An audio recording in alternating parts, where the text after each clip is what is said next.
ಈಗ ನಾವು ಮರ್ಚೆಂಟ್ ಆಪ್ ಅಲ್ಲಿ ಹೇಗೆ ಎಕ್ಸ್ಪೆನ್ಸ್ ಕ್ಯಾಟಗರಿ ಕ್ರಿಯೇಟ್ ಮಾಡೋದು ಮತ್ತು ಎಕ್ಸ್ಪೆನ್ಸ್ ಆಡ್ ಮಾಡೋದು ಅಂತ ನೋಡೋಣ. ಮರ್ಚೆಂಟ್ ಆಪ್ ಓಪನ್ ಮಾಡಿದ್ರೆ ಲೆಫ್ಟ್ ಸೈಡ್ ಅಲ್ಲಿ ಎಕ್ಸ್ಪೆನ್ಸ್ ಅಂತ ಒಂದು ಆಪ್ಷನ್ ಇರುತ್ತೆ. ಮೊದಲು ನಾವು ಒಂದು ಎಕ್ಸ್ಪೆನ್ಸ್ ಕ್ಯಾಟಗರಿ ಕ್ರಿಯೇಟ್ ಮಾಡೋಣ.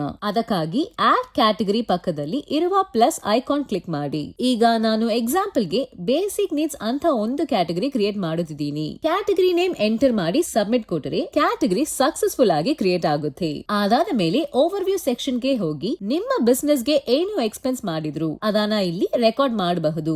ಈಗ ಎಕ್ಸ್ಪೆನ್ಸ್ ಹೇಗೆ ಆಡ್ ಮಾಡೋದು ಅಂತ ನೋಡೋಣ.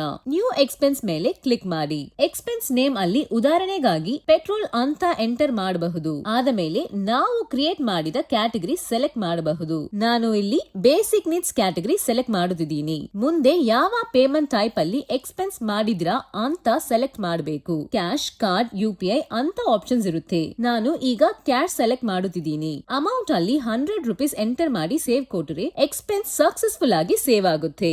ಅಷ್ಟೇ. ಮರ್ಚೆಂಟ್ ಆಪ್ ಅಲ್ಲಿ ಹೇಗೆ ಎಕ್ಸ್ಪೆನ್ಸ್ ಕ್ಯಾಟಗರಿ ಕ್ರಿಯೇಟ್ ಮಾಡಬಹುದು ಮತ್ತು ಎಕ್ಸ್ಪೆನ್ಸ್ ಆಡ್ ಮಾಡಬಹುದು. ಈಗ ಇದೇ ಎಕ್ಸ್ಪೆನ್ಸ್ ನ ಸ್ಟಾಫ್ ಆಪ್ ಅಲ್ಲಿ ಹೇಗೆ ಆಡ್ ಮಾಡೋದು ಅಂತ ನೋಡೋಣ.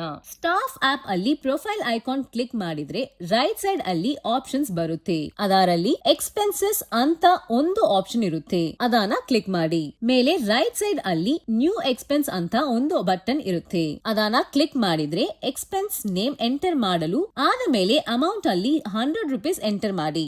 ಮರ್ಚೆಂಟ್ ಆಪ್ ಅಲ್ಲಿ ಕ್ರಿಯೇಟ್ ಮಾಡಿದ ಕ್ಯಾಟಗರೀಸ್ ಎಲ್ಲ ಇಲ್ಲಿ ಆಟೋಮ್ಯಾಟಿಕ್ ಆಗಿ ಶೋ ಆಗುತ್ತೆ. ಅದರಲ್ಲಿ ಬೇಸಿಕ್ ನೀಡ್ಸ್ ಕ್ಯಾಟಗರಿ ಸೆಲೆಕ್ಟ್ ಮಾಡಬಹುದು.